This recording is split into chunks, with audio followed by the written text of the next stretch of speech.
সর্বোচ্চ চেষ্টা করার পরেও দেখবেন, সর্বোচ্চ চেষ্টা করার পরেও দেখা যাবে দিন শেষে আপনি অপরাধী হয়ে বসে আছেন। আর আমি একটা লেকচারে বলেছি না, পুরুষ মানুষ বোকা। পুরুষ মানুষ কেন বোকা? কারণ সে সবাইকে খুশি করতে চায়।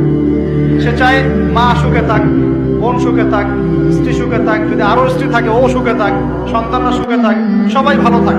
এবং তাদের ভালোর জন্য তারা কত কষ্ট করে, দিন রাত ডিউটি করে, অফিসে যায় আসে, জ্যাম ফেস করে, মানসিক প্রেশার নেয়, শারীরিক প্রেশার নেয়, তাই না? অথচ এই কষ্ট কিন্তু মহিলারা বোঝে না। বোঝে? সবাই বোঝে না। আছে অনেক ভালো স্ত্রী আছে, কিন্তু সবাই কিন্তু বোঝে না।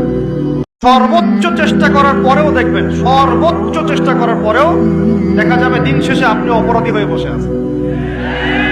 আর আমি একটা লেকচারে বলেছি না, পুরুষ মানুষ বোকা। পুরুষ মানুষ কেন বোকা? কারণ সে সবাইকে খুশি করতে চায়। সে চায় মা সুখে থাক, বোন সুখে থাক, স্ত্রী সুখে থাক, যদি আরো স্ত্রী থাকে ও সুখে থাক, সন্তানরা সুখে থাক, সবাই ভালো থাক। এবং তাদের ভালোর জন্য তারা কত কষ্ট করে, দিন রাত ডিউটি করে, অফিসে যায় আসে, জ্যাম ফেস করে, মানসিক প্রেশার নেয়, শারীরিক প্রেশার নেয়, তাই না? অথচ এই কষ্ট কিন্তু মহিলারা বোঝে না। বোঝে? সবাই বোঝে না। আছে অনেক ভালো স্ত্রী আছে, কিন্তু সবাই কিন্তু বোঝে না।